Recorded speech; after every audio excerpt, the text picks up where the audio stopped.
The world of magic doesn't end with the turning of a page. Love rises and falls anew, forbidden like poison or blazing like a phoenix's flame. The heroes we thought we knew uncover their hearts once more. So step into the enchantment of emotion and welcome to a world where love is written anew. Night settled softly over post-war Britain, the kind of quiet that felt earned after years of darkness. In the little cottage Harry Potter now called home, far smaller and humbler than Grimmauld Place ever was, warm lamplight flickered against the windows, keeping the chill of early autumn at bay. Harry sat at his small kitchen table, quill in hand, but the letter before him remained unfinished. It had been that way all week, ink blotted, scratched out, rewritten and abandoned. He wasn't writing to Ron or Hermione. He wasn't writing to Ginny. He was writing to the Ministry. Or rather, he was trying to. The request, no, the order, had come that afternoon. A sealed parchment delivered by a young owl with the Aura office seal embedded in wax. Harry recognized the handwriting even before he read the signature. Kingsley. Calm, direct, unmistakably firm. Your assignment is to confirm the survival and location of Severus Snape. Harry had stopped reading after that sentence. His breath hitched, the room shrinked around him. His scar didn't burn anymore, but old reflexes still stirred in moments of shock. Snape. Alive. The thought glowed strange and unreal in his mind. Harry had seen him die, had knelt beside him on the dusty floor of the shrieking shack, had watched the man's dark eyes, so full of pain and secrets, dim as he whispered the truth. So, if Snape lived, then somewhere between that last shaky breath and the chaos of Voldemort's fall, something had intervened. Harry's fingers trembled slightly as he pushed Kingsley's letter away. He didn't need to read the rest to know what the Ministry truly wanted. A man whose past was twisted and misunderstood, who had served both sides and belonged fully to neither. They wanted Snape because they feared the unknown. They feared loose ends. And Harry, because he had been the last to see Severus Snape alive, was the one they trusted to find him. Yet even now, hours later, Harry couldn't decide how he felt. A part of him, still raw from the war, wanted answers. Another part, deeper and more fragile, whispered that Snape deserved peace. That after everything, dragging him back into the Ministry's cold scrutiny felt like a betrayal. He set down his quill and pressed both palms to his eyes. "Why you, of all people?" he muttered to the empty kitchen.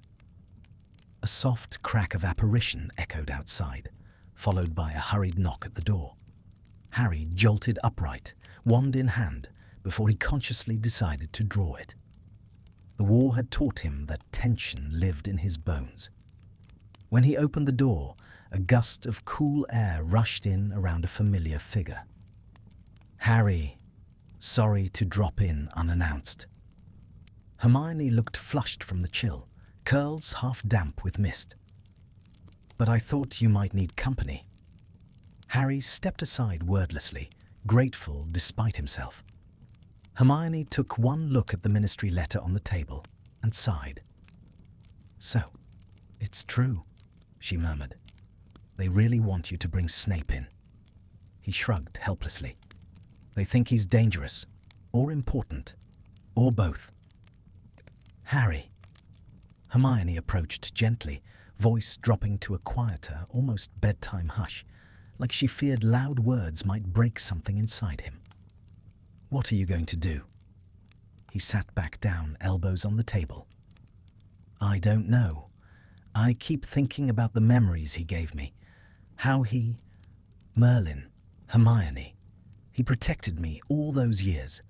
Dumbledore trusted him completely. Yes, she said softly. And that's why the Ministry wants him now. They don't understand him. And when people don't understand something, they try to control it. Harry swallowed, throat tight. I don't want to arrest him. Hermione slid into the chair across from him. Maybe you won't have to. He looked up sharply. What does that mean? It means you're not a blindly obedient Auror yet, she said, with a small, weary smile. You can go looking for him with an open mind. Find out the truth before you decide anything. Truth. It was a simple word, but heavy. Snape had carried so many truths alone. Harry leaned back, staring at the ceiling, as though the answer might be written there. They've given me a location, northern England, a village called Greyditch.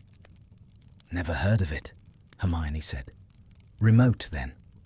Exactly. The fire crackled softly in the hearth, filling the silence that followed.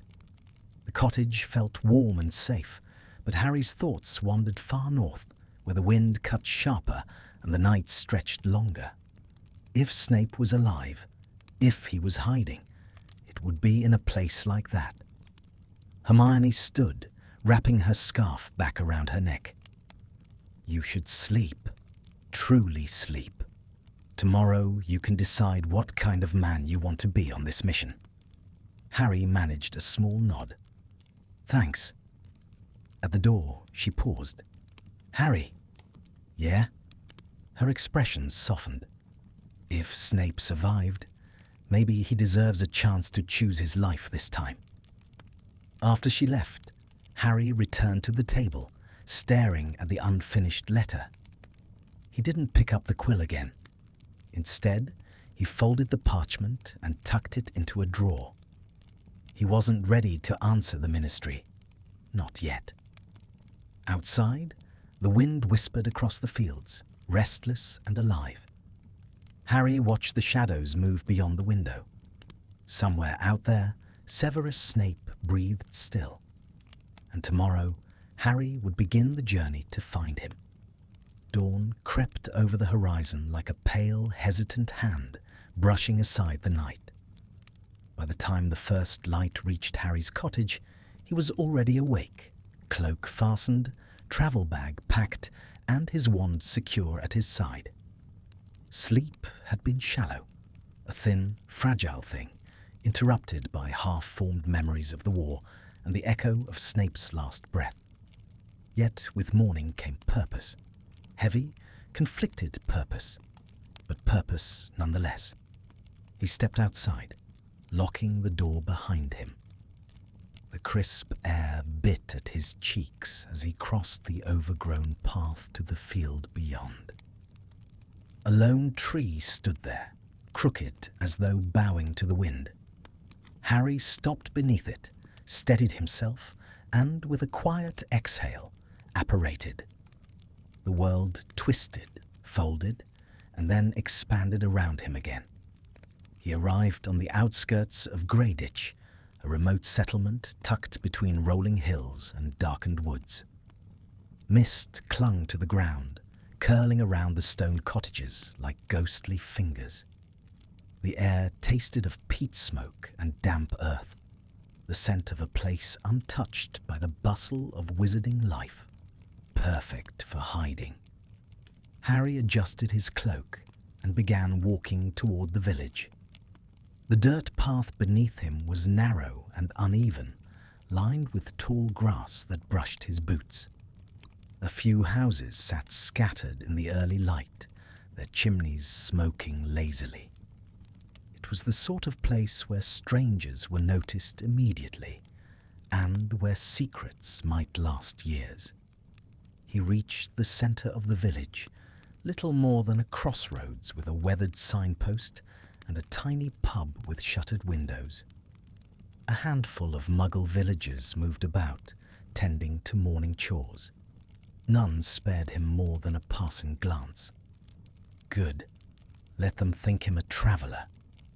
Harry headed toward the only wizarding building visible to his eye, a cramped apothecary wedged between a smithy and a bakery. Its sign, faded by wind and rain, read simply, Hawthorne's Remedies, Herbs, Tonics and Salves.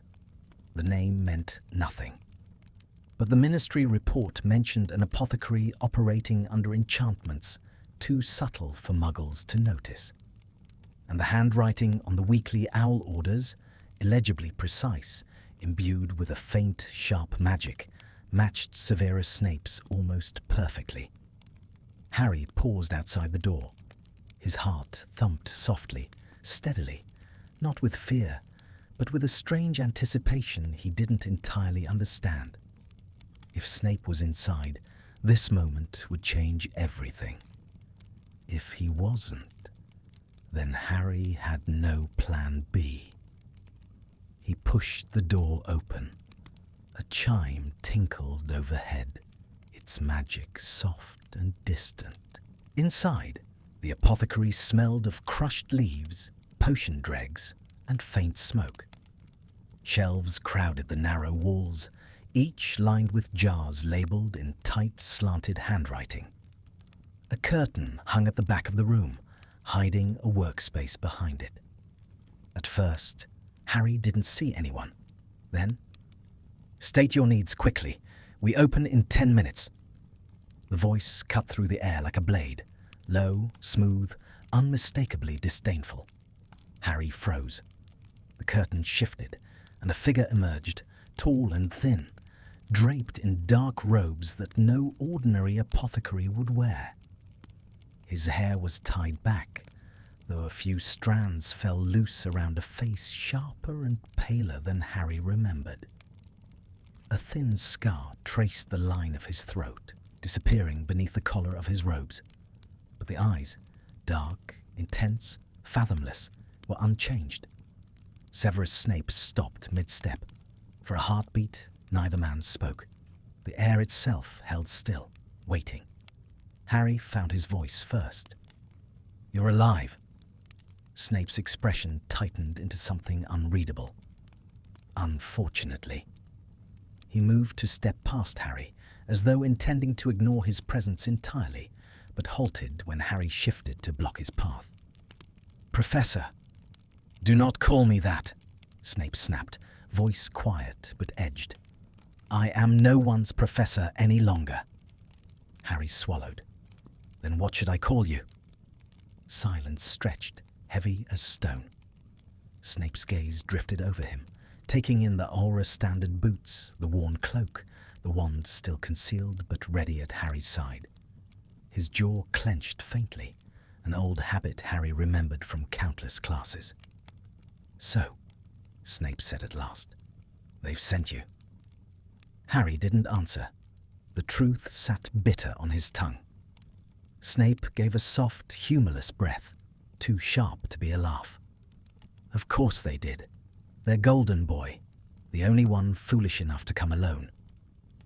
"I didn't come to arrest you," Harry said, more sharply than intended. Snape's eyebrow arched, a slow, skeptical curve. "You came because the ministry ordered it." "Yes," Harry said honestly, "but what happens next is my decision." Snape stared at him for a long, searching moment. Something in his expression shifted, almost imperceptibly. A flicker of tiredness, wariness, or perhaps the faintest spark of disbelief. "You should leave," Snape said at last. "I have no interest in ministry theatrics, and less in revisiting the past. You have no idea what you're stepping into."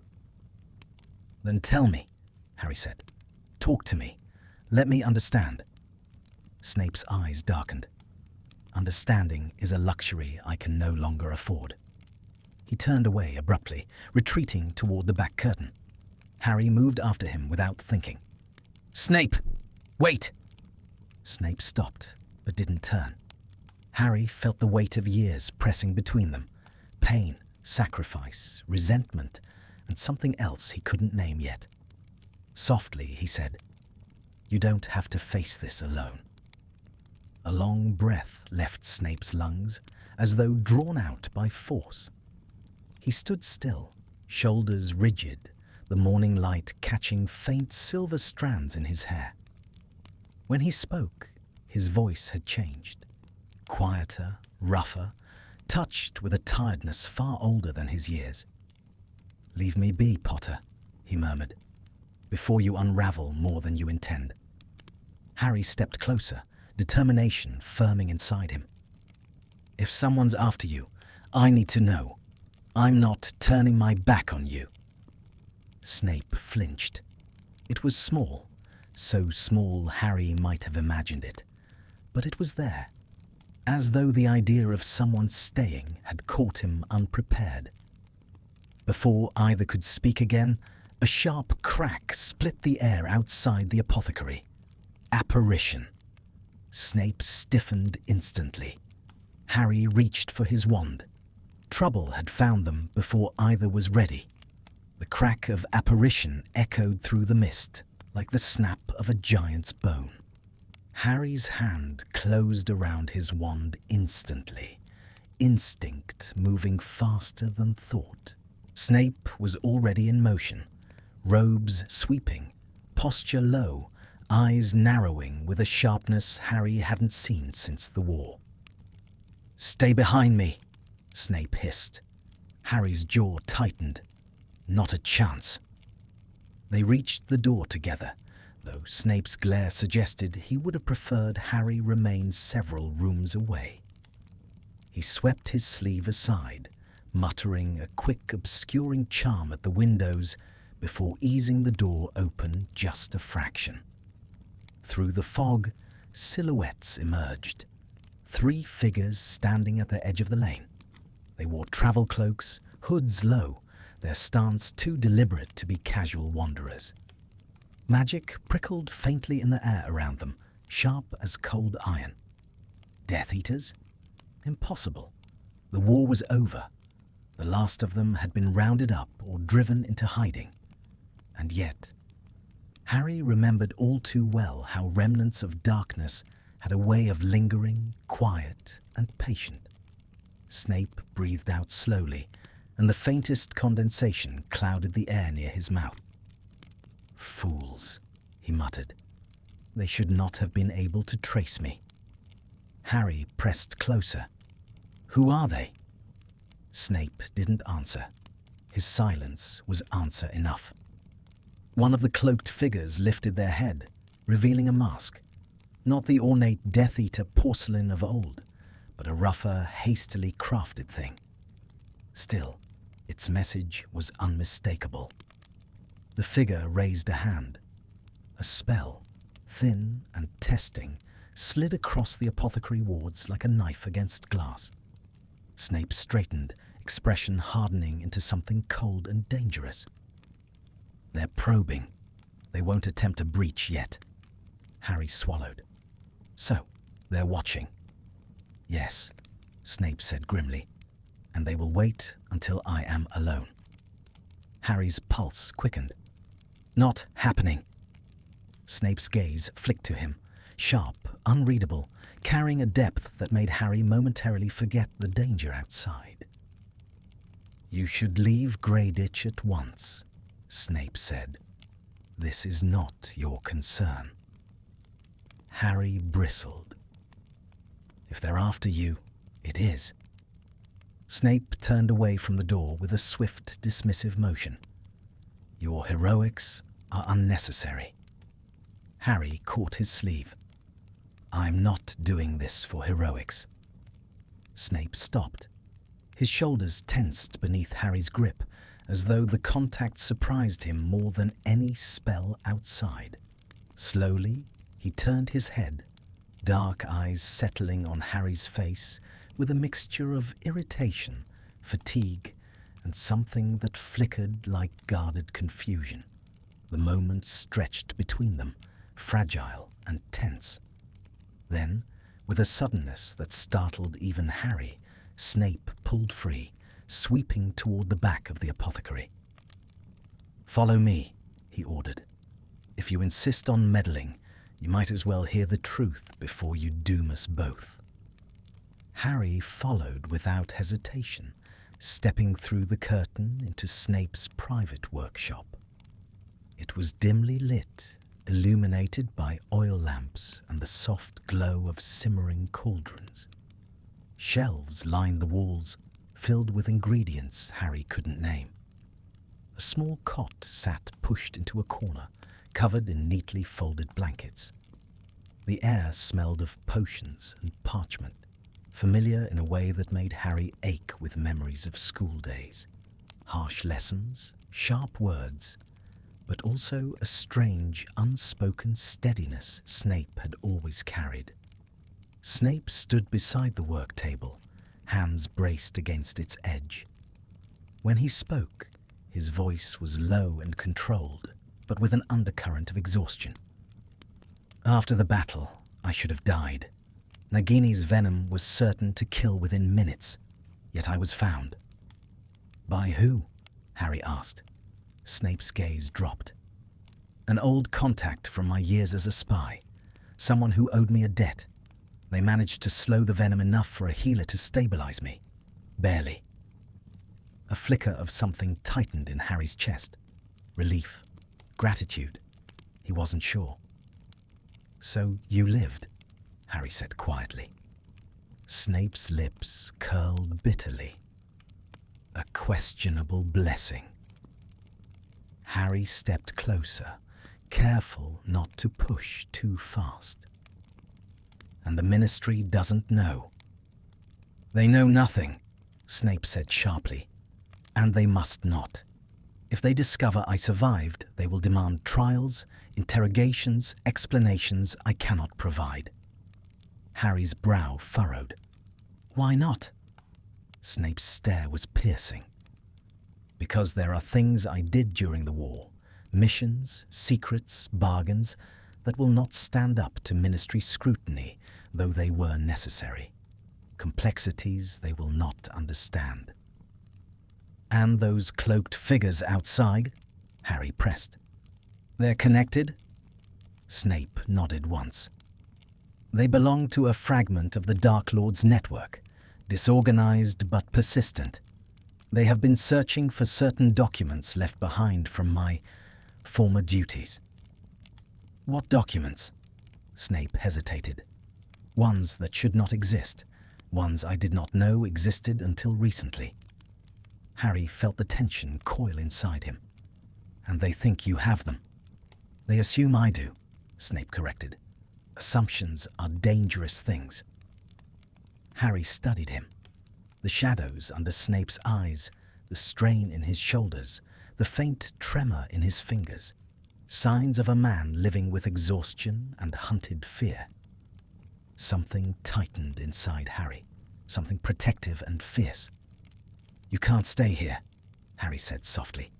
Snape's mouth tightened. "I have nowhere else. You have me." The words came before Harry could stop them. Simple, natural, undeniable. Snape inhaled sharply, as though struck. His gaze snapped to Harry, and for a heartbeat his mask cracked, revealing surprise, confusion, and a loneliness so deep it seemed carved into bone. "Potter," he began, but the word trembled faintly. Harry stepped closer, close enough to see the fine lines around Snape's eyes, the scar on his throat, the shadows of the life he'd been forced to live.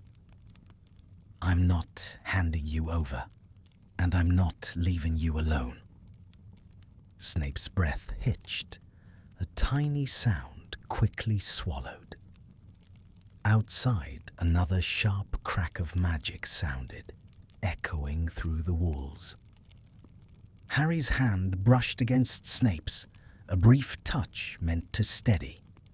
Snape didn't pull away. For the first time, the fear between them was shared. Not spoken, but real.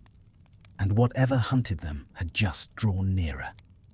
The apothecary walls shuddered softly as another flicker of magic pressed against the outer wards.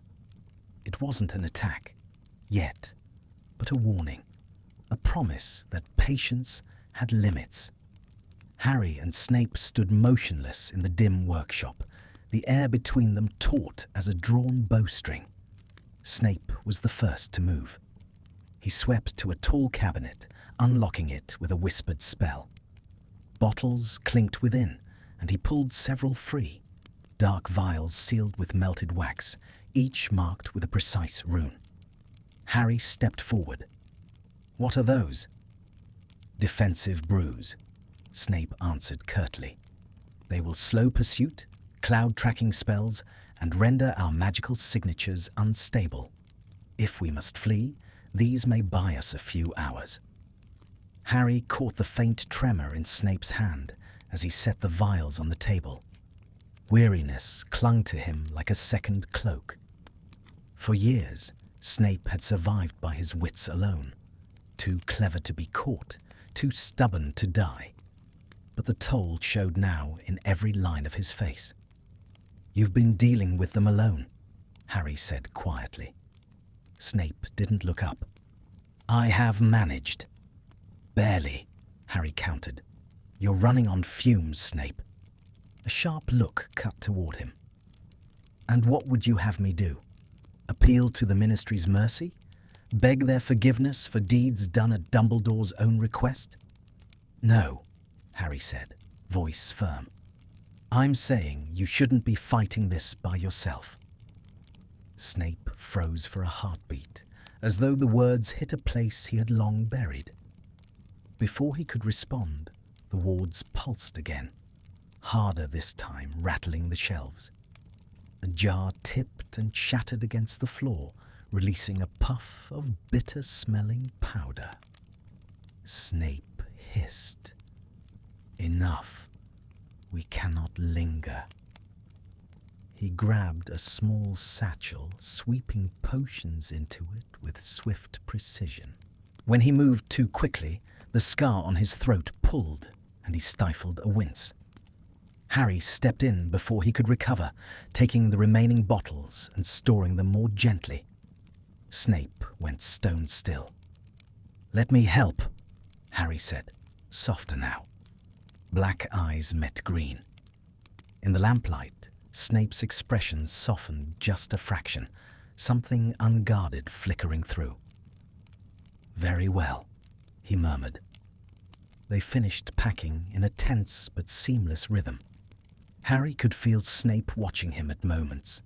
Quick glances, uncertain, as though trying to reconcile the young boy he had once despised with the man now standing at his side.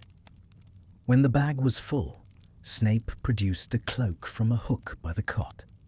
It was old, patched at the edges, but he slipped it around his shoulders with practiced movements. The dim light caught the strands of silver in his hair.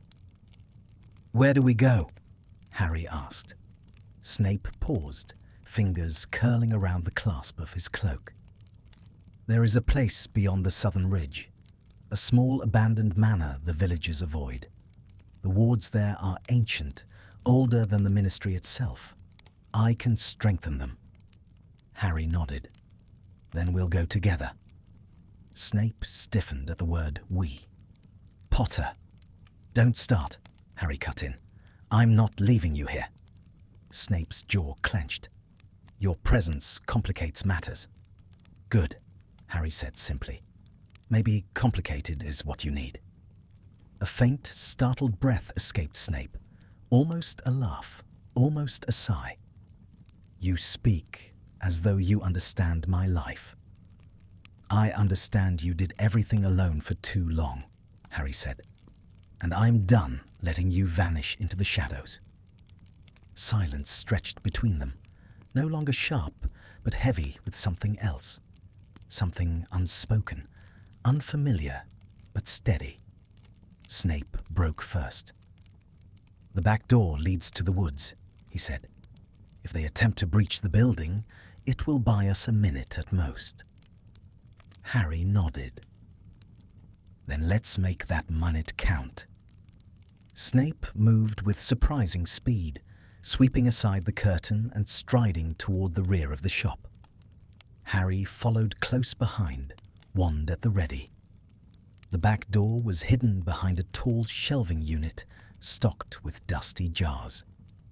A murmured charm and a whispered password slid the shelves aside, revealing a narrow wooden door reinforced with iron. Snape placed his palm against the wood.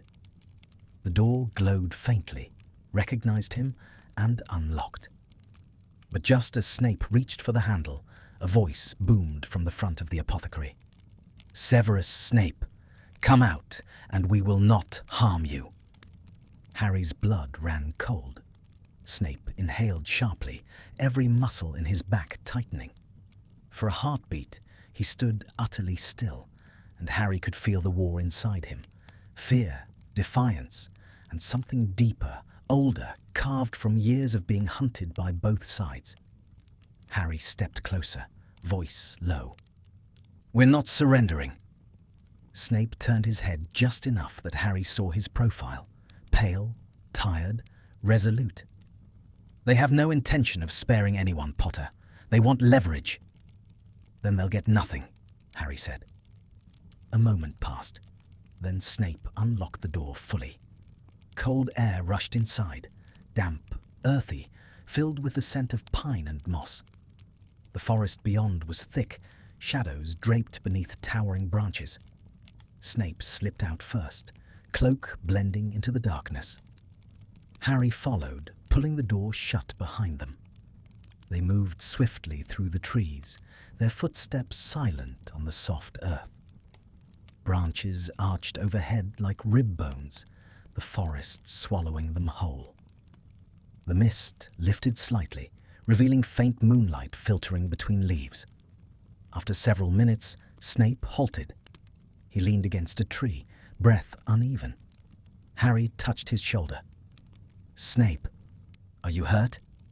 Snape shook his head sharply. "Nagini's venom left scars deeper than those visible. My endurance is diminished." Harry's grip tightened. "Tell me when you need to stop. We're not rushing blindly." Snape closed his eyes briefly, as though collecting himself. When he opened them again, the hardness had returned, but thinner now, like ice stretched too far. "You are too stubborn for your own good," he murmured. "And you're too used to being alone," Harry replied. Snape exhaled, turning his gaze toward the deeper part of the forest. "The manor is near. If we reach it, we may hold our ground." They pushed onward. The trees thinned at last, revealing a clearing where moonlight pooled silver over withered grass. At the far end stood the manor, a once stately building now draped in vines and shadows. Its windows were dark, its doors crooked, but power thrummed in the air around it. Old magic, patient and vigilant. Snape straightened. "We are safe for now." Harry looked at him, not just the tired lines of his face, but the fierce intelligence behind his eyes, the brittle resilience in every movement. "We're safe because we're together," Harry said softly. Snape's breath caught. For a moment, neither moved. The night wrapped around them, quiet, ancient, lingering. Then Snape turned away, but not sharply, not like before. "Come, Potter," he said. "The shadows are not our enemies tonight." But Harry heard the unspoken truth beneath his words. Not anymore. The ancient manor loomed before them like a slumbering giant, its stone walls blotched with moss, its windows hollow but watchful. Harry felt the hum of old wards beneath his feet. Dormant magic, but powerful still, stretching like deep roots into the earth. Snape paused at the edge of the clearing, gaze sweeping the manor's facade with measured calculation. "This place was once owned by a minor wizarding family," Snape murmured. "Long gone now, but their protections linger. With the right incantations, they can be strengthened." Harry moved closer. "You're sure it's safe?" "No place is safe," Snape replied, "but this one is safer than most." Harry watched the way Snape's shoulders lowered slightly, as though the shadows of the manor gave him a brief reprieve. The night wind carried the scent of damp stone and distant river water. Birds rustled in the branches overhead. It was the closest thing to calm they'd had since leaving the apothecary. "Come," Snape said, and led the way toward the warped wooden door. The moment Snape crossed the threshold, the air shifted. Magic stirred, soft and ancient, like something half asleep suddenly sensing movement. Harry felt it brush against him, cool and curious, before settling again.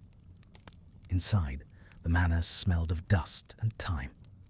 A grand hall stretched before them, its ceiling lost in darkness. The remnants of chandeliers dangled overhead, their crystal shards scattered across the floor like fragments of frost. A staircase spiraled upward, half swallowed by shadows. Snape raised his wand. Lumos. Lights spilled across the hall, illuminating faded tapestries and cracked stone floors. Yet the air was warm, warmer than Harry expected. The walls pulsed faintly with residual enchantments, protective, ancient, and strangely welcoming.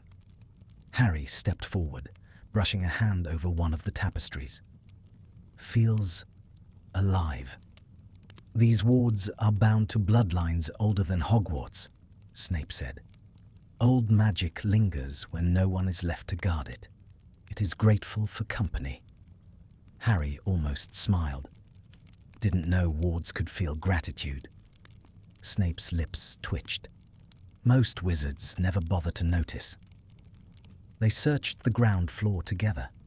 The manor was vast, rooms stretching in silent rows like forgotten memories.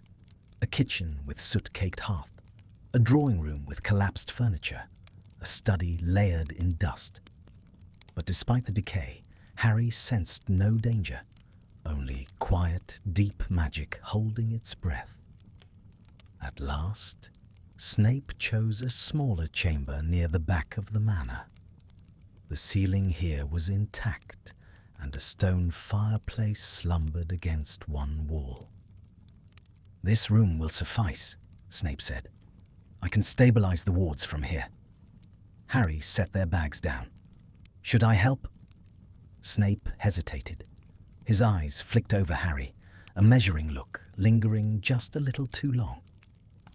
"If you wish, you may assist." Harry stepped close. "Tell me what to do." Snape drew a slow breath, then pointed his wand at the eastern wall. "There are anchor points embedded in the structure. Age has weakened them, but the foundation remains. If I reinforce the primary lattice, you can support the secondary lines." Harry nodded, following Snape's instructions. Together they worked, wand movements slow and deliberate, ancient syllables echoing softly through the chamber.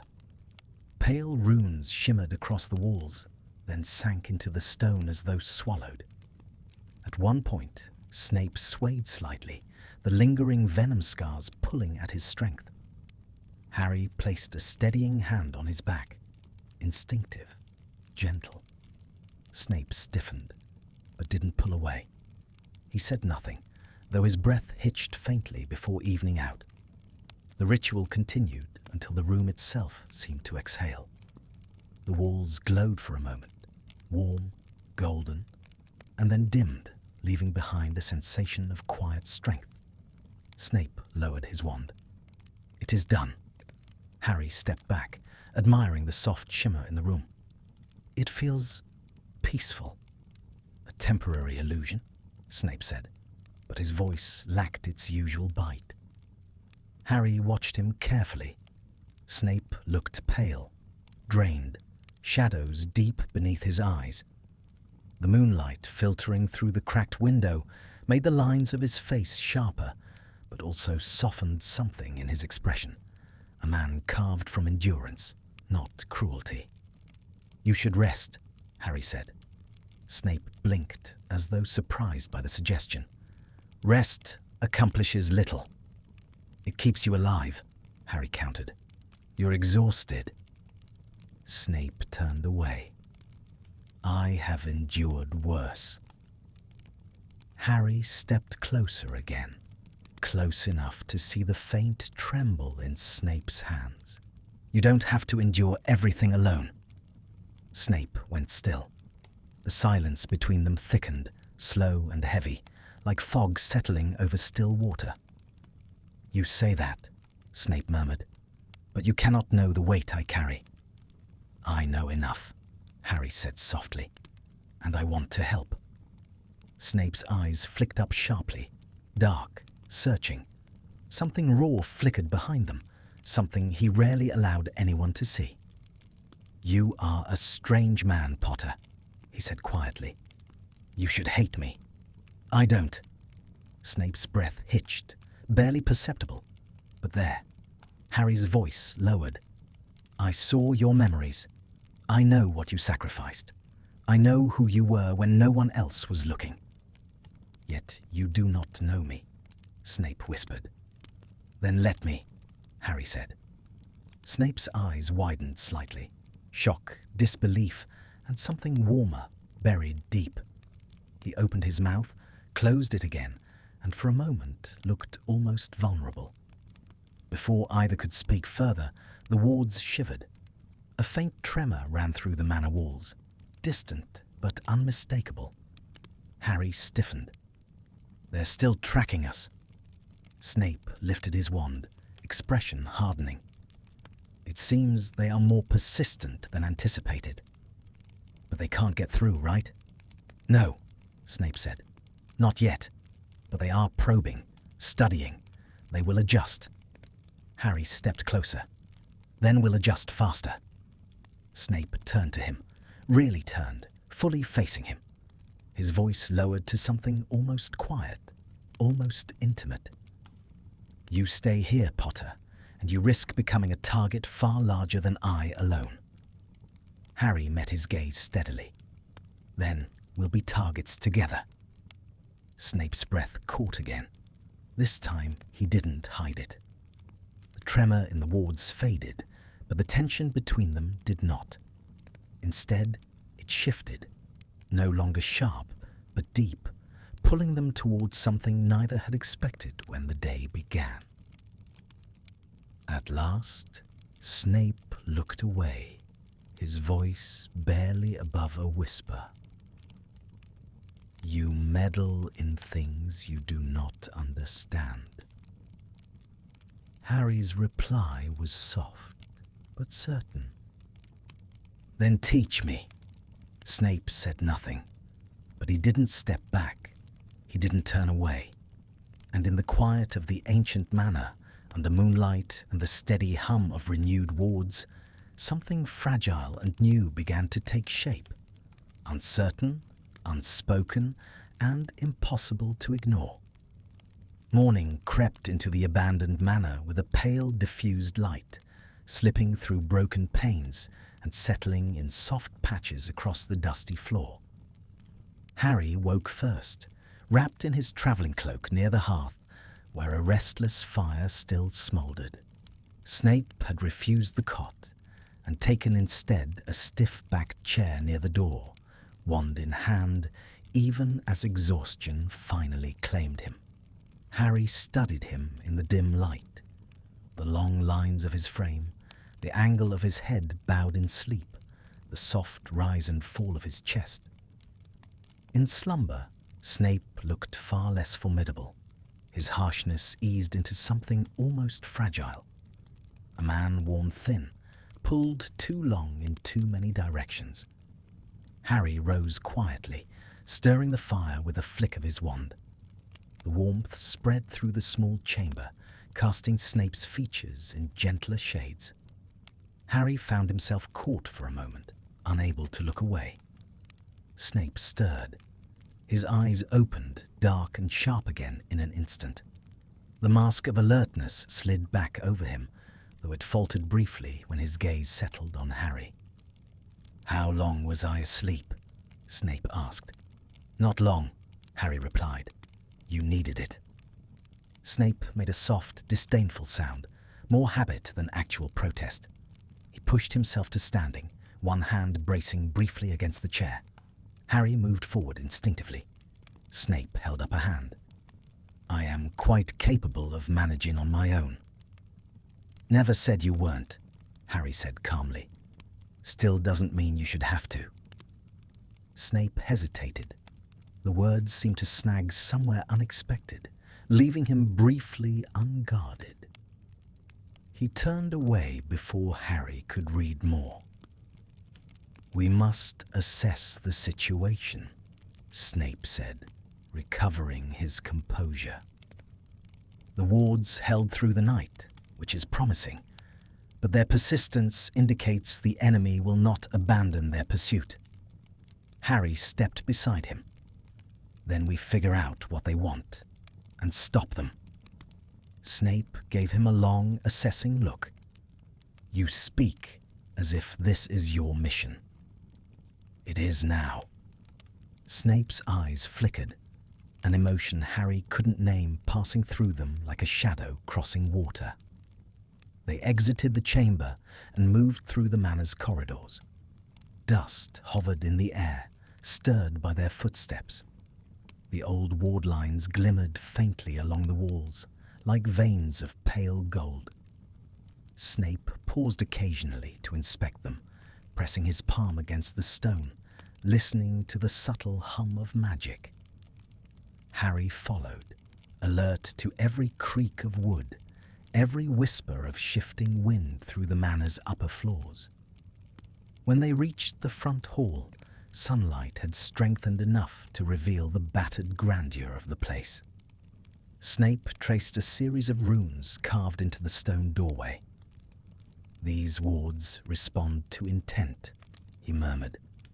If we strengthen the outer lattice, they may repel external probes entirely. Harry nodded. Tell me what to do. Snape hesitated again. You are persistent. Harry grinned faintly. I've had practice. Snape rolled his eyes in a manner that would have terrified first-year students, but now seemed merely habit. Very well. Take your wand and mirror my movements exactly.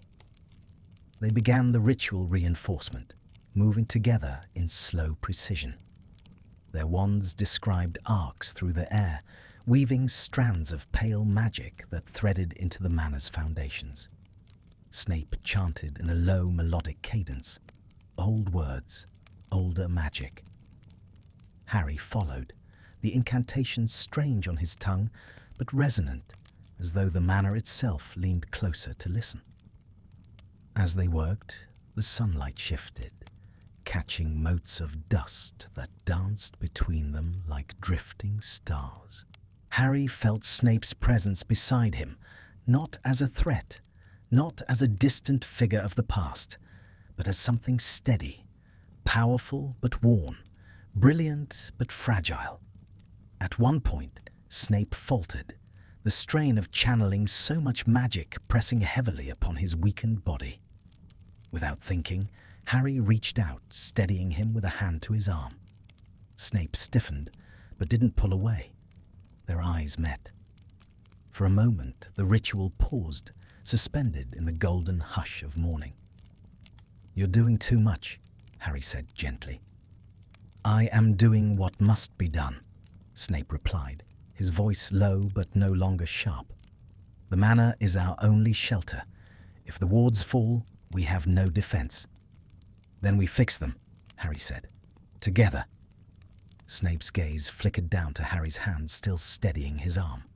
Something in his expression softened, barely noticeable, but real. I forget, Snape murmured, that you are no longer the child I once taught. Harry felt his throat tighten. And I forget how much you carried alone. A silence followed, quiet, thoughtful, almost tender. Then Snape withdrew gently from Harry's touch and resumed the ritual. They worked until the last thread of magic settled into place. The manor hummed with renewed strength a protective warmth radiating outward. Snape exhaled shakily. "It is done." Harry brushed dust from his sleeve. "And now?" "Now," Snape said, "we plan." They returned to the small chamber. Snape summoned parchment and ink onto the table. Harry leaned over his shoulder as Snape sketched a rough map of northern England, marking points where the enemy might have traced him. Their proximity was accidental, but close. Harry could feel the warmth of Snape's robes, could hear the steady breath that hid exhaustion beneath discipline. Snape paused once, perhaps realizing how near Harry stood, but he did not move away. "The remnants seek information Dumbledore kept hidden," Snape explained. "Records of my communications with him. If they acquire such details, they could unravel everything we fought for." Harry frowned. "And you never knew these records existed?" "No," Snape said quietly. "He kept many secrets, even from me." Harry studied him, noting the faint bitterness in Snape's voice. "You were his bravest man." Snape froze. Harry continued softly. "No matter what secrets he kept, he trusted you with everything that mattered." Snape closed his eyes briefly, as if absorbing a blow he hadn't expected. When he opened them, the usual sharp retort didn't come. Instead, he murmured, "You give me more credit than I deserve." "Then you're wrong," Harry said, "and I'll prove it." Snape looked away, but not before Harry glimpsed something unspoken in his eyes, something softer, unsure, almost vulnerable. The wards shivered faintly, just a whisper, just enough to tug their focus. "They are searching still," Snape said. Harry stood straighter. "Let them. They won't find us." Snape stepped closer to the window, gazing out at the mist-covered clearing. "You should not have come," he whispered. Harry joined him. "And you should stop wishing I hadn't." Their shoulders brushed. Snape didn't move away. Outside, the sunlight grew stronger, scattering the mist, but the shadows inside the manor shifted slowly, no longer hostile, no longer empty. Something had changed, delicate as a breath, but undeniable. And deep within the ancient walls, the magic recognized it. The manor settled into a hush so deep it felt almost enchanted, the sort of stillness ancient magic cultivated as a shield.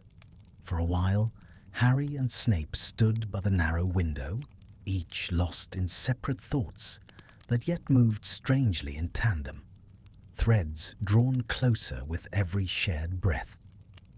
The sunlight shifted again, warming the cold stone floor, and the manor seemed to sigh with it. Dust glimmered in drifting motes, turning the air to faint gold. It was a fragile peace, easily broken, but peace nonetheless. At last, Snape stepped back from the window. "We cannot remain idle," he said, though his voice held that worn undertone Harry had grown attuned to. "Protection is temporary. What we need is information, and a way to stop them for good." Harry nodded. "Then let's figure out what they're after. The documents, you said. We need to know where they are." "Dumbledore was cautious to the point of absurdity," Snape muttered. "If such records exist, they are hidden somewhere layered in misdirection and wards." Harry offered a faint smile. "So, Hogwarts." Snape's head snapped toward him, expression unreadable. "The castle is no longer mine to walk." "Not yours alone," Harry corrected gently. "But it's still our home." Snape's eyes flickered with an emotion Harry couldn't decipher. Perhaps grief, perhaps longing, perhaps both. Before Snape could respond, the manor's wards pulsed once more, but faintly, barely a tremor, like a ripple against distant shores. "Still searching," Harry murmured. "Yes," Snape replied, "but farther than last night. They are losing the trail." "Good," Harry said, but he stayed close to Snape, the reassurance instinctive. Snape stiffened slightly, not from discomfort, but something closer to uncertainty. Harry almost stepped back. Almost. But something in Snape's expression stopped him. A flicker, a hesitation, a moment of being unguarded. Snape turned abruptly, cloak sweeping behind him. "Come, there should be a functional sitting room in the western wing. Dusty, certainly, but usable." Harry followed him through dim corridors, their footsteps echoing faintly. The manor unfolded like a labyrinth, long hallways draped in old tapestries, staircases bowed with age, sunlight slanting through cracks in the ceiling. Despite the decay, the presence of old enchantments lent the place a quiet grandeur. Snape pushed open a heavy door. Inside, the sitting room lay half-lit by a tall, narrow window. A faded rug stretched across the floor, and a pair of armchairs sagged near a long, cold fireplace. Shelves lined the walls, mostly empty, but still standing. Snape drew his wand. Incendio. A flame danced to life in the grate, then blossomed into warmth. Shadows retreated. The air softened. Harry sank into one of the armchairs. Snape hesitated before lowering himself into the other, his movements careful, betraying lingering pain. For a long moment, they simply sat, the fire crackling softly. Outside, wind brushed the walls with gentle sighs. Harry broke the silence first. "Last night, when the attackers came, you seemed surprised they found you." Snape's gaze darkened. "I was careful. I have been careful for months." "Then how did they find you?" Harry asked. Snape turned toward the fire. His profile was etched in the warm glow, sharp lines softened by exhaustion. "I fear some of Dumbledore's old protections are weakening, or someone else is working independently, someone who knows the history of his secrets." Harry frowned. "Someone inside the Ministry?" "Possibly," Snape said quietly. "Or someone with access to records not meant to survive." Harry shifted forward in his seat. "Then we need to get to those records before they do." Snape gave a soft, humorless sound, almost a laugh, but shadowed. "You speak as though this is a simple task." "With you," Harry said. "Nothing's ever simple." Snape looked at him sharply, but a faint, reluctant curve touched his lips, so subtle Harry might have imagined it. "You have developed an inconvenient talent, Potter." "For what?" Harry asked. Snape exhaled. "For seeing through me." Harry held his gaze steadily. "Maybe stop hiding then." Silence followed, deep, thoughtful, stretching in the gentle glow of firelight. Snape's eyes flickered with something raw, something long buried beneath years of bitterness and burden. At length, Snape said, "I do not hide. I endure." "Same thing," Harry said softly. Snape's breath caught almost imperceptibly. "You know nothing of what I am." Harry leaned in slightly. "Then tell me." Snape's fingers tightened on the armrest. "Why do you insist on dissecting matters that do not concern you?" "You concern me," Harry said before he could stop himself. The words hung in the air, soft, steady, unmistakable. Snape froze. His expression shuttered, opened, faltered, then settled into something uncertain. The fire crackled, filling the quiet between them, as Snape searched Harry's face with an intensity that felt almost fragile. "I am not," Snape began, but the sentence broke apart, unspoken. "You're not alone anymore," Harry finished. A long breath escaped Snape, slow, quiet, almost trembling. His shoulders lowered as though a weight slipped from them, if only for a heartbeat. But he said nothing. Harry didn't push. Instead, he rose and crossed the room, stopping beside the fireplace. Warmth embraced him. Snape watched him in silence, dark eyes shadowed but attentive, as though caught between stepping forward and stepping away. "We need food," Harry said, breaking the tension gently. "And maybe supplies. I can go into town." "No," Snape said instantly, rising too quickly. He steadied himself on the chair. "You cannot leave the manor alone. The moment you step beyond the wards—" "I'll be careful." Snape shook his head sharply. "You underestimate them. You always underestimate the remnants. They are desperate. Desperation makes people reckless." Harry stepped closer. "So we go together." Snape hesitated. His voice, when it came, was quiet. "If they see us together, your involvement becomes undeniable. The Ministry will demand answers." Harry met his gaze without hesitation. "Let them." Snape's expression flickered, surprise, dismay, and something deeper, unspoken. "You would risk your standing," Snape murmured, "for a man the world despises?"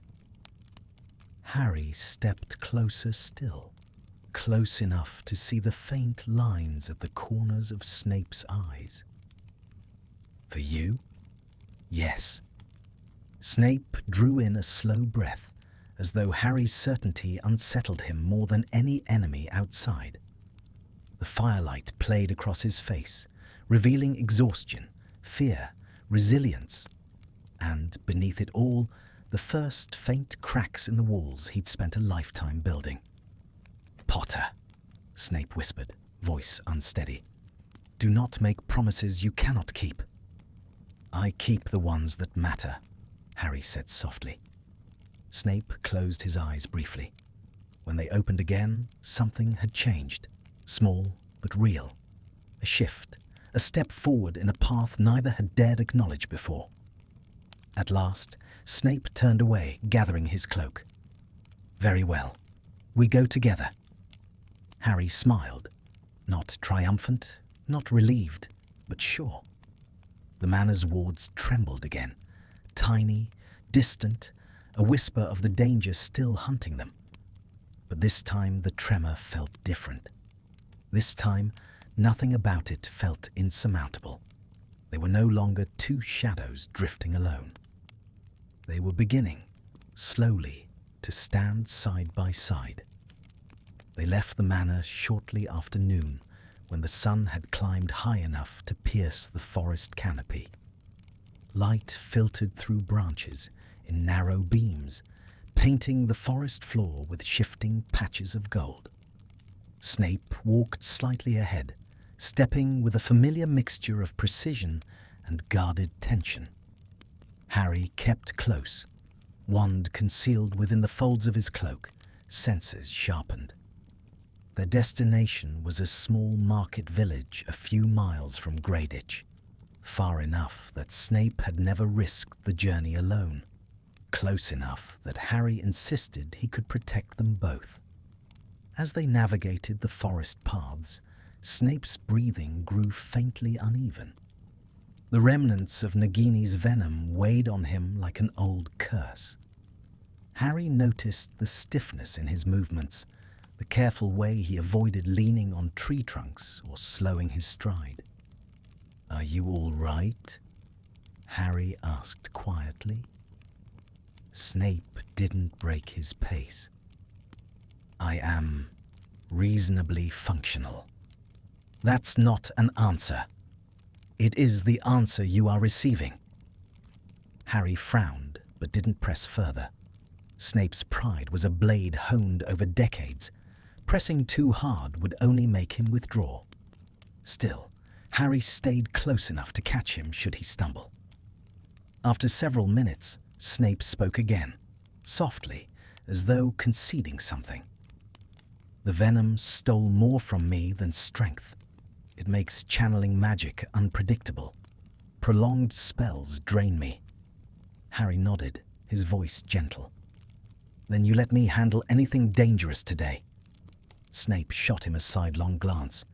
You enjoy infuriating me. Occasionally.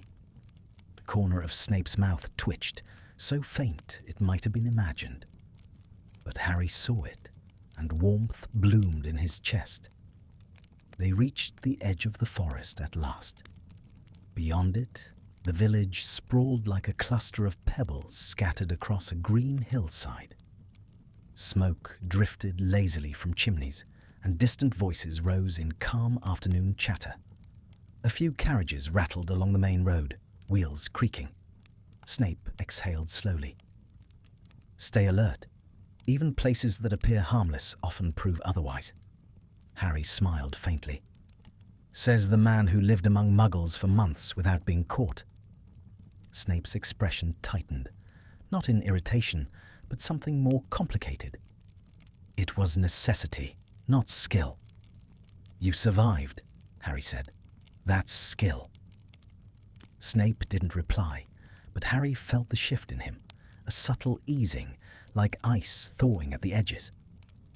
They entered the village through a narrow lane lined with low stone walls. A few muggles glanced their way, curious but not alarmed. Harry wore simple travelling clothes. Snape had transfigured his robes into a dark coat that blended with the fashions well enough. They passed a bakery first, the scent of warm bread drifting through the air. Harry's stomach rumbled, betraying him. Snape raised an eyebrow. You are woefully transparent. Harry shrugged.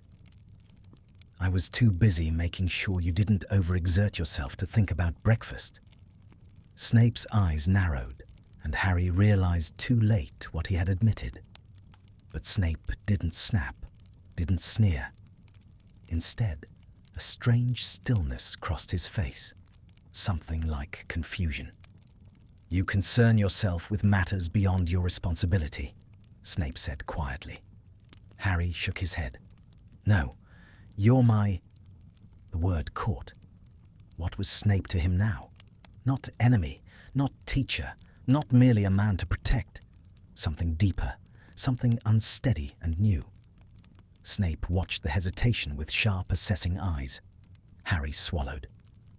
You're important, he finished softly. Snape inhaled sharply, gaze flicking away. His expression shuttered, yet not completely.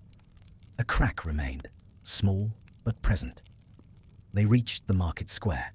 Stalls lined the cobblestones, selling vegetables, herbs, old books, and small handcrafted items. Harry purchased bread, dried meat, and a few necessities, while Snape waited in the shade of a tree, half hidden yet strangely at ease amid the bustle. When Harry returned, Snape's gaze swept over him with something Harry could only describe as relief. You were gone too long, Snape murmured. Harry blinked. I was gone 5 minutes. Far too long. Harry's chest warmed. He handed Snape a small wrapped pastry. Here. Snape stared at it suspiciously.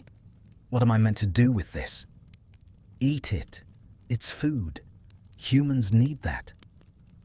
Snape shot him a withering look, but when Harry turned away to speak to another vendor, he caught the faintest sound behind him, paper unwrapping, followed by the quietest sigh of reluctant approval. When they left the market, the peace followed them only a short distance before the air shifted, magic brushing against Harry's senses like a whisper. He stopped. Snape! Snape froze instantly. You feel it? Yes. A scrying charm, distant, faint, but searching. Snape moved closer, lowering his voice. They are probing the area. Not directly here, but close. We need to get back to the manor. Harry said. Snape nodded. Quickly. They slipped into the forest once more, moving faster this time.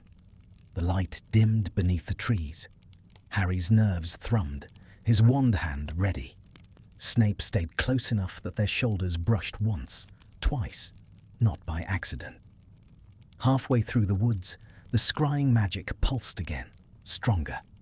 Harry grabbed Snape's arm. "Stop!" Snape halted, leaning subtly into Harry's steadying grip. Too subtle for anyone else to notice, but Harry felt it all the same. "They're tracking us," Harry murmured. Snape's breath shivered. "My signature." The wards masked it, but stepping outside... "Doesn't matter," Harry said firmly. "We're together. They won't reach us." Snape looked at him. Really looked. And something in his eyes, something fragile and uncertain, softened. "You trust too easily," Snape whispered. "No," Harry said. "I trust you." Snape's breath caught audibly.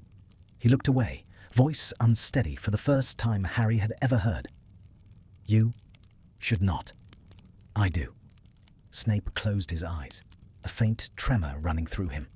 Not fear, but something deeper, something long starved of acceptance. Then the scrying pulse intensified, close enough to make the forest tremble with quiet magic. Snape's eyes snapped open. "We must run." They did. Branches whipped past them as they raced through the trees, dodging roots and fallen logs. Harry stayed half a step behind Snape, ready to shield him at a moment's notice. The air crackled with distant spells, seeking, pulling, trying to latch onto their trail. At last, the manor's clearing came into view. Snape stumbled just slightly, breath hitching from strain. Harry caught him under the arm, steady and sure. "I've got you." Snape didn't argue. He allowed the support, leaning into Harry for a heartbeat that stretched like a held breath. Warm, solid, real. They crossed into the manor's wards. A rush of protective magic enveloped them, sealing off the scrying chase. The probing pulses vanished behind an impenetrable barrier. Harry turned to Snape, still holding his arm. Snape did not pull away. His chest rose and fell with quick breaths, eyes dark with lingering fear and something else, something that glimmered dangerously close to vulnerability. "They almost found us," Snape murmured. "But they didn't," Harry replied, voice low, steady. "Because we faced them together." Snape stared at him, long, searching, as though trying to decipher a language he had never been taught. And though he said nothing, he didn't move, didn't step back, didn't hide behind his old walls. In the quiet clearing, under the ward-lit sky, Severus Snape stood beside Harry Potter, not as a fugitive, not as a shadow, but as a man slowly rediscovering what it meant to be seen. The manor welcomed them back like an ancient guardian, its wards humming softly as if recognizing their return. The clearing outside lay quiet beneath the late afternoon light, but Harry could still feel the faint echo of the pursuit behind them, a cold pressure lingering like a distant storm. Snape leaned slightly against him as they crossed the threshold, his breath uneven, his cloak catching on the old stone. Harry steadied him without a word. Snape tensed for a heartbeat, but did not pull away. Once inside, the door sealed itself with a heavy thud, and the wards flared gold. Only then did Snape step free of Harry's support, drawing a slow, deliberate breath. "That was reckless," Snape said, though the sharpness in his tone faltered. Leaving the manor was an unnecessary risk. Harry shook his head. "We needed food, and we needed answers, and we didn't get caught." Snape turned toward him, eyes dark and searching. They are adapting. The next encounter may not be so fortunate. Harry moved closer, voice steady. We'll adapt too. Snape's gaze flickered, as if he wanted to argue but couldn't find the strength. Instead, he brushed past Harry and walked deeper into the manor, his steps slow but controlled. Harry followed. They returned to the sitting room. The fire had burned low, embers glowing like watchful eyes. Snape sank into one of the armchairs, not collapsing, never that, but lowering himself with the care of a man who had endured too much for one day. Harry set down the provisions on a small dust-covered table, then took the chair opposite him. For a few quiet minutes, they ate in near silence. Snape, with the restrained grace of someone who had gone hungry often enough to appreciate every bite without showing it. Harry, with the easy appetite of someone who had spent years running headlong into danger. When Snape finally spoke, his voice was quieter than before. "I should not have taken you with me." Harry lifted his head. "Why not?" "You have a life outside this," Snape said, staring into a fire. "Friends, career, freedom, involving yourself with a wanted man, someone the Ministry still believes a criminal, is foolish." Harry leaned forward. "You're not a criminal." Snape let out a low, humorless breath. "The world disagrees." "Then the world is wrong." Snape's eyes flicked up sharply, searching Harry's face, as though expecting to find mockery or naive optimism. Instead, he found only certainty. "You speak as though you are sure," Snape murmured. "I am," Harry said. A silence stretched between them, heavy but different from before, no longer filled with distrust, but with something tentative, fragile, growing. Snape's fingers traced the armrest of his chair, as if grounding himself. "You do not understand what you risk by staying." Harry exhaled slowly. "Maybe I do." Snape's gaze sharpened. "And what, precisely, do you imagine you understand?" "That you matter," Harry said simply. Snape froze. Harry continued, voice steady, gentle. "You matter to the war's truth. You matter to the future. And you matter to me." The last words slipped out like a truth Harry hadn't meant to speak aloud, but didn't wish to take back. Snape's eyes widened, the faintest crack breaking across his practiced mask. For a heartbeat, he looked utterly undone, lost, weary, and startled all at once. He turned away, voice strained. "Do not say things you do not mean." "I do mean it," Harry said. Snape closed his eyes. The firelight painted his face in warm colors, softening lines carved by years of bitterness and sacrifice. When he finally spoke, his voice trembled, barely noticeable, but real. "You should not attach yourself to me." Harry leaned closer. "Why not?" Snape's eyes opened, dark and pained. "Because I am not someone who deserves devotion." Harry's heart clenched. "That's not your choice to make." A shadow crossed Snape's expression. Fear, not of Harry, but of the hope creeping in between them.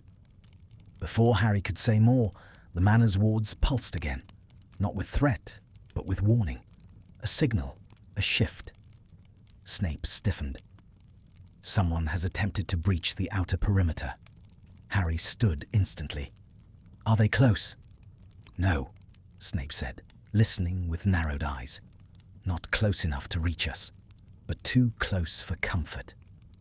Harry approached the window, wand in hand. The forest beyond lay quiet, untouched. Yet the wards rippled like disturbed water. Snape rose slowly, clasping the back of the chair until his balance returned. He approached Harry's side, cloak brushing Harry's arm.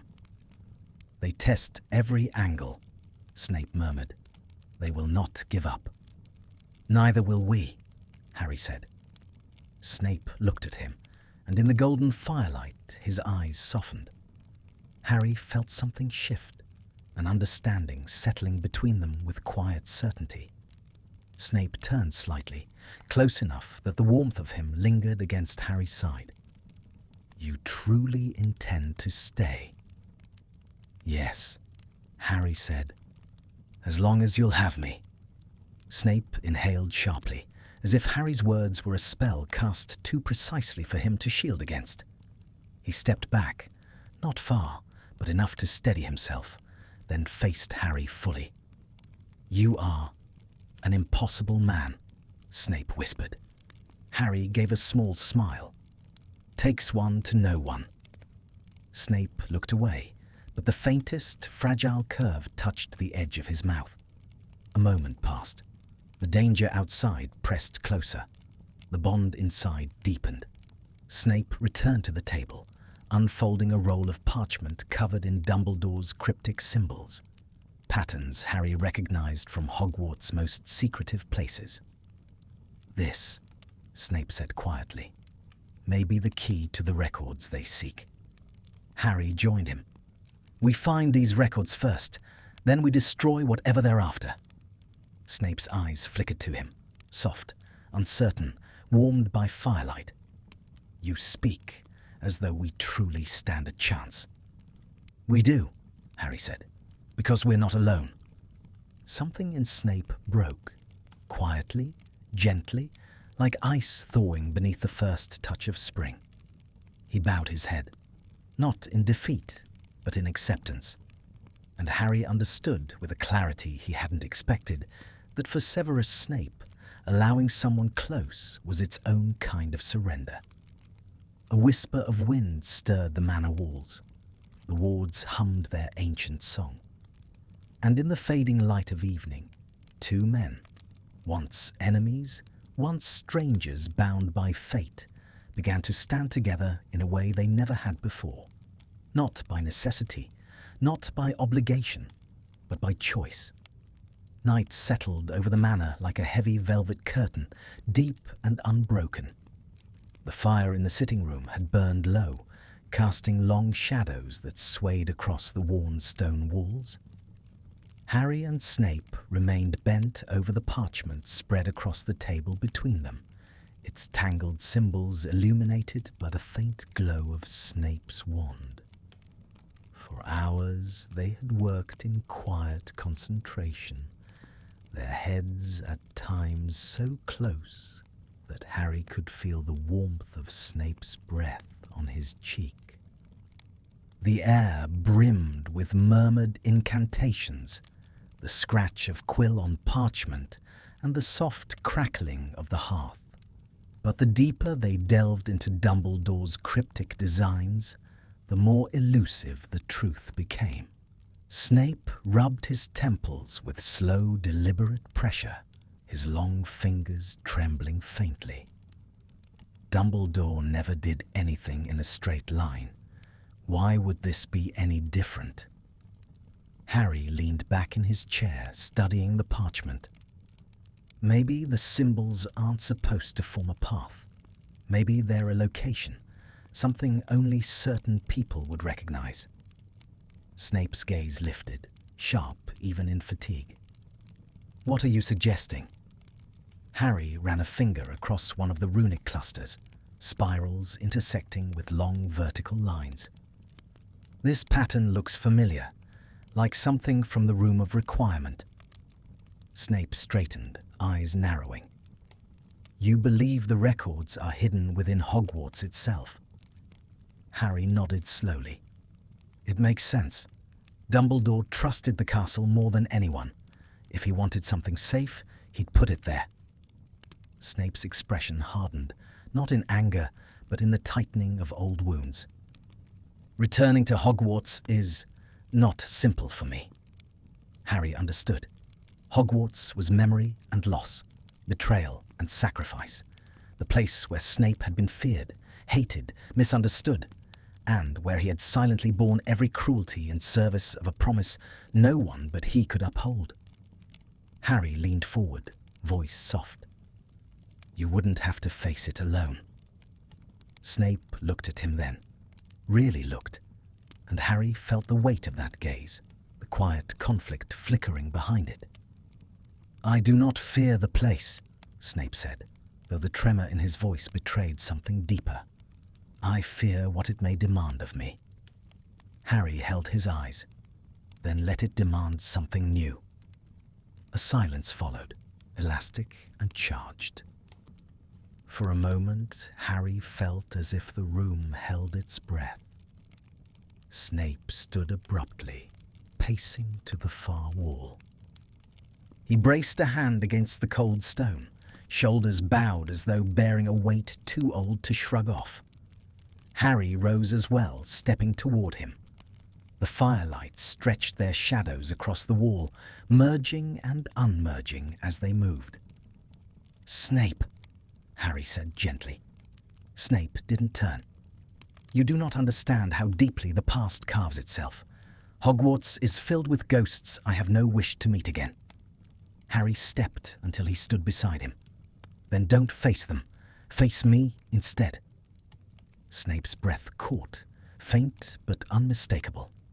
Slowly he lowered his hand from the wall and turned to Harry. Their faces were a breath apart, the air between them warm from the fire behind. Why do you persist? Snape whispered. Why do you fight for me with such determination? Harry didn't look away. Because someone should. Snape's eyes flickered, shadows stirring beneath their dark surface. People do not fight for men like me, Harry. Harry's name, spoken in that low, fractured tone, sent a ripple through him, soft, electric. You're wrong, Harry murmured. I am. Snape exhaled shakily. You should not be. Harry took another step closer, enough that their cloaks brushed, enough that the warmth of Snape's body bled into his own. Maybe I want to be. Snape swallowed, a tremor running down his throat, his voice lowered to a strained whisper. You do not know what you're inviting. Harry's reply was quiet, firm. Then show me. For a moment, neither moved. The world beyond the manor, the enemies searching, the ministry waiting, the danger closing in, fell away entirely. There was only the firelight, the quiet crackle of embers, the rise and fall of breath. Then Snape took a step back, not rejecting Harry, but steadying himself. This is not the time for such entanglements, Snape said, though the word trembled with the effort of restraint. Harry didn't push. He simply nodded. Then we wait. Together! Snape closed his eyes briefly, and in that gesture, Harry saw a surrender. Not to romance, not yet, but to possibility. A door opening, just a crack. Snape turned back to the table, voice steadier, though still touched with vulnerability. If Hogwarts is the key, we will need to plan carefully. The Ministry monitors who enters the castle. We must find a way inside without alerting them. Harry sat again, leaning forward. We'll use the forest. There are old paths, ones the staff don't monitor. Snape's lips twitched, barely a smile. You would know every hidden passage. Harry shrugged. Fred and George taught me well. Snape hummed, an almost amused sound. Undoubtedly. They returned to the parchment, shoulders brushing as they leaned over the runes. Now that the idea had taken root, the symbols began to reveal themselves, shifting subtly, aligning into an unmistakable sequence. Hogwarts' oldest ward lines, those beneath the foundations, older even than the founders, shone faintly under Snape's wandlight. Snape inhaled sharply. The chamber. Harry blinked. The chamber of secrets? No, Snape said, brow furrowing. The other chamber, the one Salazar never spoke of, a place meant only for ward keepers and guardians. Harry stared. Hogwarts has another chamber? Of course, Snape murmured. Magic of that age rarely confines itself to a single vault, and Albus, he always favoured convoluted routes. Harry leaned closer. Then that's where the records are. Snape nodded slowly. We may reach them, but we must do so before the remnants discover the same clues.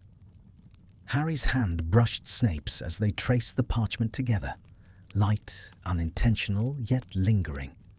Snape didn't pull away. He simply whispered, "Then we prepare. At dawn." Harry agreed, but as the fire dimmed further and shadows lengthened around them, he couldn't tear his gaze from Snape.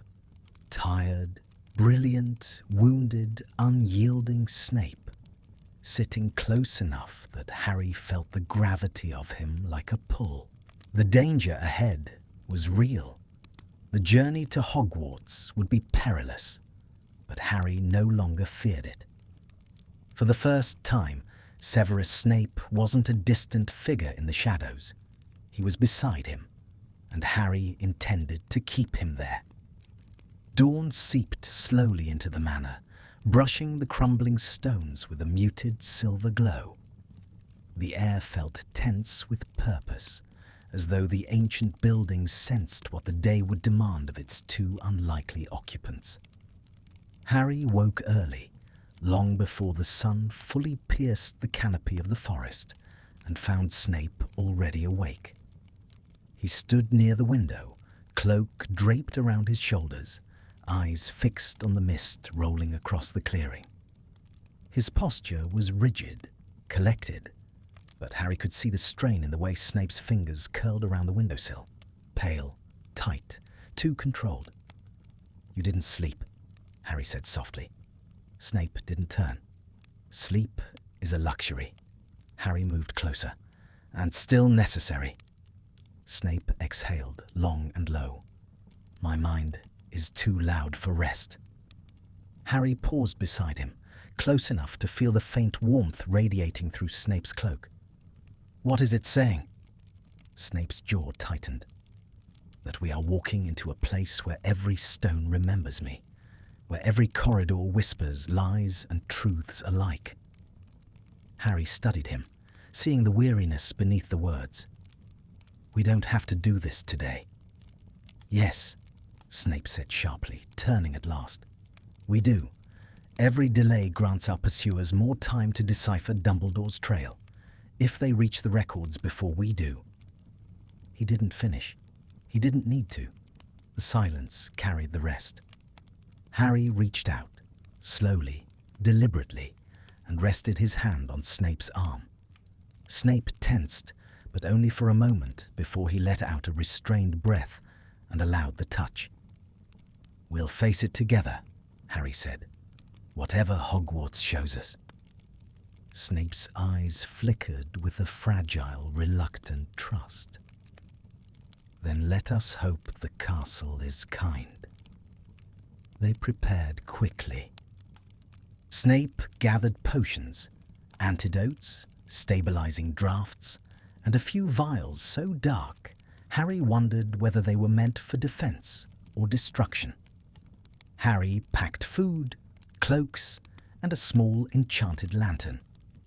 When their bags were ready, Snape moved toward the manor's front hall. The wards shimmered faintly around them, sensing their departure. Snape hesitated at the door. "The moment we pass beyond the wards, they may sense movement." Harry nodded. "Then we move fast." Snape glanced at him, the smallest whisper of reluctant admiration stirring in his gaze. "Impulsive Gryffindor." Harry grinned. "Stubborn Slytherin." Something softened, too quickly gone to name, and Snape pushed open the door. The forest greeted them with crisp morning air. Their boots sank into damp earth as they crossed the clearing and entered the tangled shadows of the trees. The path to Hogwarts was a winding one, weaving through valleys and narrow woodland trails, their only companions the whisper of leaves and distant birdsong. Snape's stride was purposeful but steady. Harry watched him carefully.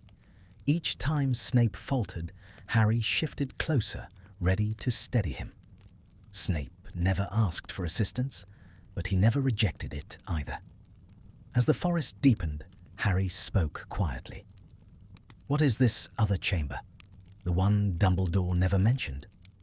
Snape's expression darkened, thoughtful and wary. "Its proper name is lost. In the oldest texts, it is called the Athenaeum, the Chamber of Binding, a place where the founders wove protective magics far beyond what remains on the surface." Why would Dumbledore hide anything there? "Because it is nearly impossible to reach," Snape said, "and doubly so to leave. Only those who understand the foundations of Hogwarts wards can unlock it." "And you do," Harry said. Snape's lips twisted. "Unfortunately." They walked until the trees thinned and the land sloped downward. In the distance, the first outline of Hogwarts rose above the horizon, towers jagged against the pale sky, shimmering faintly beneath layered enchantments. Harry stopped, breath catching. "It hasn't changed." Snape's voice was quieter now, almost reverent. "It rarely does." As they approached, they avoided the main path, staying within the forest edge until they reached the Black Lake. The water lay still, reflecting the sky in shades of silver and blue. Mist clung to its surface like a living veil. Snape paused. "We will enter through the old boathouse. It is less monitored." Harry nodded. "Lead the way." They followed the lake's curve until the half-ruined boathouse appeared through the fog. Snape conjured a small light and guided them inside. Dust coated the wooden planks. A few broken lanterns hung from beams overhead. The air smelled of water and old magic. Snape approached the far wall and traced his wand along a faintly engraved pattern, an archaic symbol Harry didn't recognize. The stone responded instantly, shifting aside to reveal a hidden staircase plunging into shadow. Harry raised an eyebrow. Hidden passages inside hidden passages. You do know all the secrets. Snape's expression didn't shift, but Harry caught the faintest glimmer of dry humor. "Not all, but enough." They descended into the passage. The air grew colder, the walls narrowing. Snape's light illuminated the path ahead. Uneven stone, ancient carvings, roots twisting through cracks like skeletal fingers. The deeper they walked, the more Harry felt the presence of Hogwarts around them, a hum of magic that pulsed like a slow heartbeat. At last they reached a vast door, carved with runes so old they shimmered with their own faint light. Snape stepped forward, raising his wand. "This is it," he whispered. "Beyond this threshold lies the Athenaeum." Harry stood beside him. "Ready?" Snape hesitated, and in that hesitation, Harry saw centuries of history weighing on him. Old battles, old scars, old shadows. Harry slipped his hand over Snape's, not forcing, not claiming, but offering. Snape's breath hitched. For a brief, fragile moment, he let his hand rest beneath Harry's, grounded by the warmth. Then, with quiet resolve, Snape whispered, "Aperiatur." The runes ignited. The door groaned. The chamber beyond began to awaken. And as ancient magic surged like a rising tide, Harry understood that whatever they were about to face, secrets, ghosts, or the remnants of war, they would face it together. The door opened with the groaning sound of ancient stone moving for the first time in centuries. Dust spiraled into the air like pale ghosts rising from sleep. A cool draft swept through the passage, brushing Harry's face with the scent of magic older than Hogwarts itself. Earthy, metallic, tinged with something almost sorrowful. Snape stepped forward first, wand lifted. The light from his spell spilled into the vastness beyond, carving out a slice of illumination in a chamber that seemed to stretch endlessly into shadow. "This place," Snape murmured, voice barely more than breath. "I never thought I would stand here."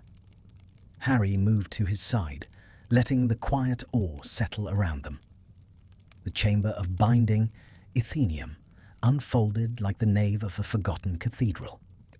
Pillars carved with ancient runes lined the curved walls. Between them, faint blue sigils pulsed gently, like the slow breathing of a living creature. At the far end of the chamber stood a raised dais, and atop it a pedestal of obsidian, smooth, cold, gleaming. Harry exhaled. "That's where the records are." Snape's eyes narrowed. "All the protections guarding them." They approached slowly. The air felt heavy, charged. Each step echoed, magnified by the cavernous space. As they neared the dais, an invisible pressure settled over them, thick, like wading through deep water. Snape faltered. Not dramatically, but enough for Harry to catch the slight tremble in his steps. Without thinking, Harry placed a steadying hand beneath Snape's elbow. "Easy." Snape stiffened, then breathed out slowly. "This magic, it pushes back, as though measuring our intent."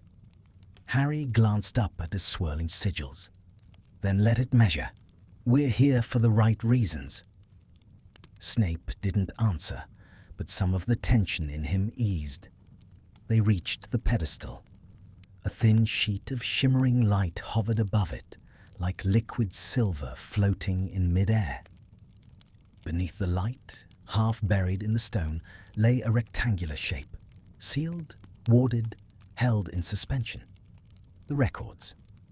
But as Snape reached out a hand, the shimmering veil pulsed sharply, repelling him with a flare of cold blue light. Snape drew back, teeth clenched against a hiss of pain. Harry stepped closer. "What happened?"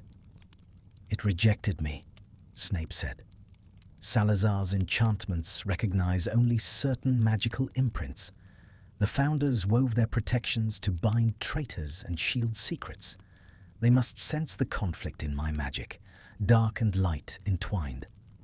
Harry frowned. "So what? They think you're unworthy." Snape's jaw tightened. "Perhaps."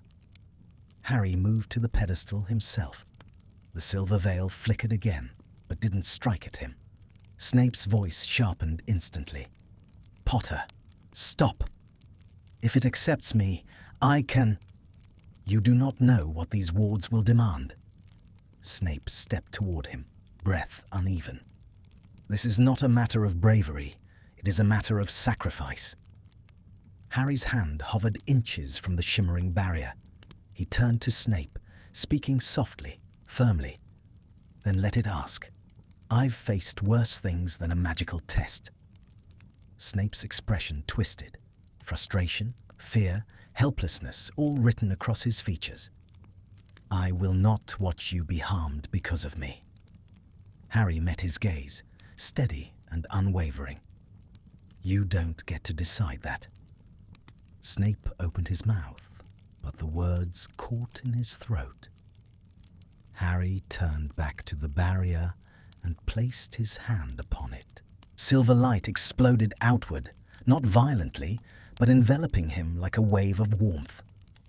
The chamber responded at once, runes igniting along the floor, spiraling outward in dazzling patterns.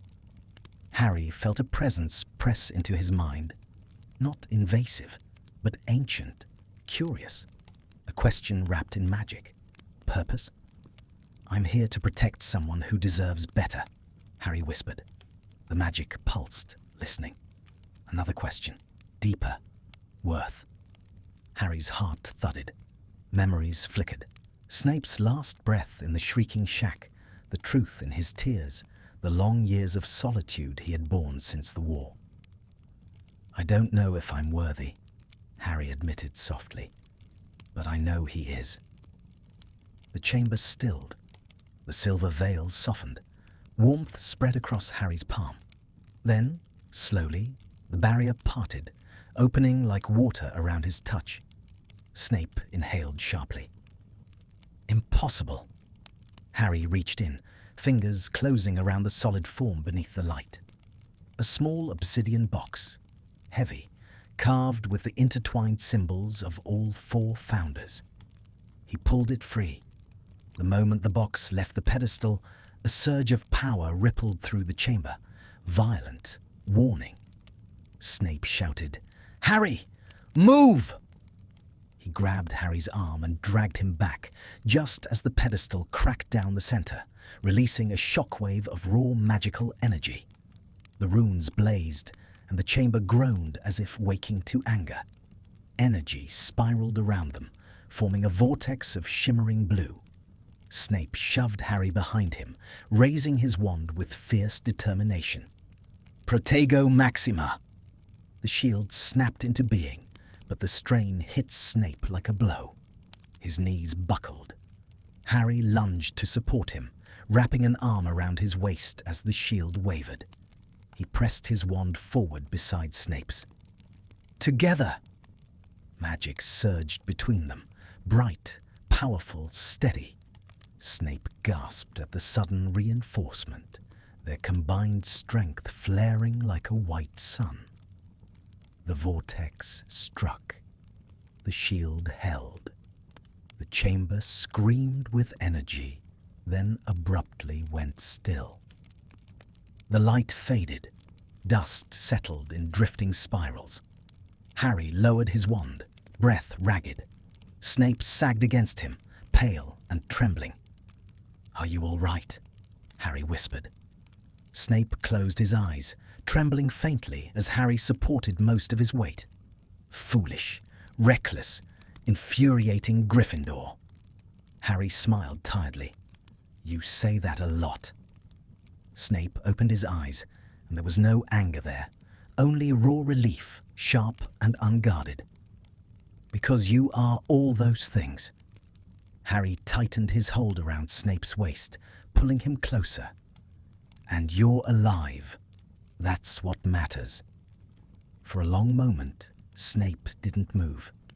He simply leaned into Harry, breathing slowly, grounding himself in the warmth and solidity of the man holding him.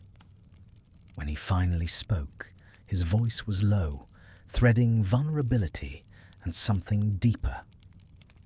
"You should not have risked yourself for me." Harry tilted his head, meeting Snape's gaze with gentle certainty. "I'd risk far more than that." Snape's breath caught. Something unspoken shimmered between them, so fragile Harry feared any sudden movement might break it. He didn't push.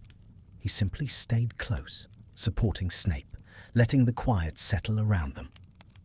At last, Snape whispered, "We must leave, quickly, before the chamber resets."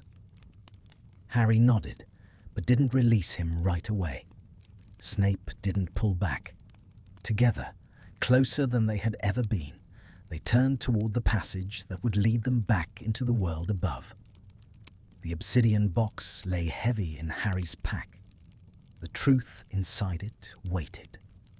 And the bond between them, tested, tempered, and sharpened, had never been stronger. They emerged from the hidden passage beneath Hogwarts like travelers clawing their way out of a forgotten dream. The boathouse air felt shockingly fresh after the ancient stillness of the Athenaeum. Sunlight, sharp and bright, pierced through cracks in the warped wooden planks. Dust motes swirled wildly, stirred by their hurried breaths. Snape leaned heavily against the stone wall, eyes closed, his face drawn with exhaustion. Harry kept a steady hand on his arm, light enough to allow dignity, firm enough to reassure. "Just give me a moment," Snape murmured. Harry nodded. "Take as long as you need." But the world would not grant them luxury. A soft tremor rippled through the boathouse wooden beams, the subtle echo of magic being cast nearby. Not within Hogwarts, but surrounding it. Snape's eyes snapped open. "We're not alone." Harry tightened his grip on his wand. "The remnants?" "No doubt," Snape whispered. "They must have traced the magic of the chamber awakening." "Then we move now," Harry said. Snape straightened with effort, though his legs trembled from the strain of the spell he had cast earlier. Still, he lifted his chin with that familiar, stubborn pride. "Lead the way." Harry guided him along the edge of the lake, staying beneath the shadow of the trees. Their pace was steady, but strained, Harry constantly adjusting his stride to match Snape's weakened gait. They kept silent, each listening for the crack of apparition or the whisper of spells crawling through the underbrush. When they reached the forest's edge, Snape stopped abruptly, gripping Harry's sleeve. "Potter." Harry turned and froze. Snape looked pale, almost translucent in the dappled sunlight, as though the chamber had drained more than magic from him. Something raw lingered in his eyes. "I should not have let you enter the Athenaeum," Snape said quietly. Harry stepped closer. "Why?" "You endangered your life for mine. Again." Snape's voice trembled despite his attempt to speak evenly. "I am not worth such sacrifices." Harry exhaled, the words coming before he could temper them. "You're worth everything I gave, and more." Snape inhaled sharply. "Harry!" But the forest interrupted. A rustling, too deliberate to be natural, swept through the trees like a warning. Harry's grip tightened around his wand. "They've caught up." 3 cloaked figures emerged from between the pines, masks glinting faintly beneath their hoods. Their wands rose in eerie unison. Snape stepped in front of Harry. Harry immediately moved to stand beside him. "No," Snape hissed. "I can handle." "We do this together," Harry cut in. "No arguments." The attackers advanced. "Hand over the records," the leader demanded. His voice was distorted by magic. "Snape, your use is at an end." Snape raised his wand, defiance glowing in his eyes. "You know nothing of my use." The leader sneered. "You are a relic, a shadow, a failure who chose the wrong side. Twice." Snape flinched, but only barely. His posture remained iron straight. Harry stepped forward, fury tightening every muscle. "He chose the right side every time it mattered." The man turned his masked face toward Harry. "And what would the Ministry say about you defending him?" Harry lifted his wand. "Let them ask me." With a gesture, the masked figures unleashed a volley of spells, jagged, crackling, vicious. Harry blocked one, ducked another, and countered with a sweeping arc of red light that forced the assailants back. Snape moved with startling precision despite his weakness, his spells sharp and controlled, each cast like a blade. But the leader was skilled, and the clash of magic sent shockwaves through the clearing. "You cannot win, Snape!" the man shouted. "Your strength is broken." Snape staggered under the force of a hex, but Harry stepped in front of him, taking the spell on a shield charm that cracked with impact. Snape gasped, voice soft, astonished. "Harry!" "I've got you," Harry said through gritted teeth. Their attackers regrouped. The leader's wand blazed with gathering power, a curse that would level half the forest if unleashed. Harry felt Snape's hand brush his, a silent warning. "Together," Harry whispered. Snape's fingers curled around Harry's hand. briefly, instinctively, like a spark catching tinder. Then, in perfect synchrony, they raised their wands. Expulso! The combined force of the spell tore through the clearing like thunder. The shockwave hurled the attackers backward, masks shattering, cloaks whipping violently through the air. Two scrambled to apparate, vanishing with panicked cracks. The leader tried to flee as well, but Snape's wand flicked. Immobilis. The man froze mid-turn, falling hard onto the forest floor. Harry approached cautiously, wand still raised. Snape followed, his breathing ragged. The bound man glared up at them through the remains of his mask. The records. You don't know what they contain. You don't know the power hidden there. Snape knelt, with effort, pain flickering across his face, and leaned close enough for his shadow to fall over the prone attacker. No power remains hidden forever, Snape said coldly, and none will ever again be wielded by the likes of you. The man snarled, but Harry silenced him with a binding charm. Snape rose unsteadily. Harry caught him instinctively. Snape didn't resist. His weight pressed briefly against Harry, warm and real. We need to get back to the manor, Harry murmured. Yes, Snape whispered, before others follow. They navigated the forest slowly. Snape's exhaustion worsened with each step, until he leaned more heavily against Harry, robes brushing, shoulders touching. The danger behind them had not passed. The wards echoed faintly with distant probing. But the worst of the threat, for now, was behind them. When they reached the clearing, the manor's wards flared with relief, enclosing them in warm, shimmering protection. Harry guided Snape inside, shutting the door with a firm click. In the dim corridor, Snape's composure finally cracked. He pressed a hand to the wall, breath trembling.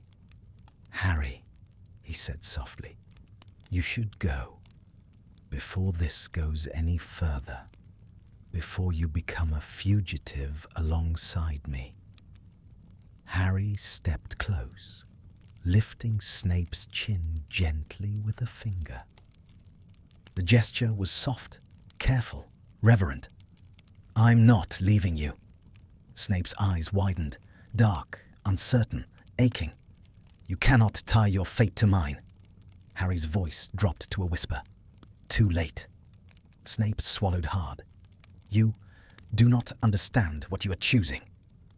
Harry leaned in, close enough for their foreheads to touch, their breaths mingling. Then let me show you. Snape closed his eyes. A quiet, broken sound escaped him, half surrender, half disbelief. Harry. But Harry only whispered. We face the truth in the records together. We face the ministry together. We face the future together. Slowly, hesitantly, Snape lifted a hand and rested it over Harry's heart, his touch trembling, but real. And if the world turns against us? Snape murmured. Harry covered Snape's hand with his own. Then we make our own. For a moment, the world fell silent. No wards, no enemies, no ghosts of the past. Just two men standing in the dim light of a ruined manor, holding on to each other as though the fragile connection between them was the first spark of something powerful enough to reshape everything. The shadows around them softened, and for the first time, Snape didn't step away.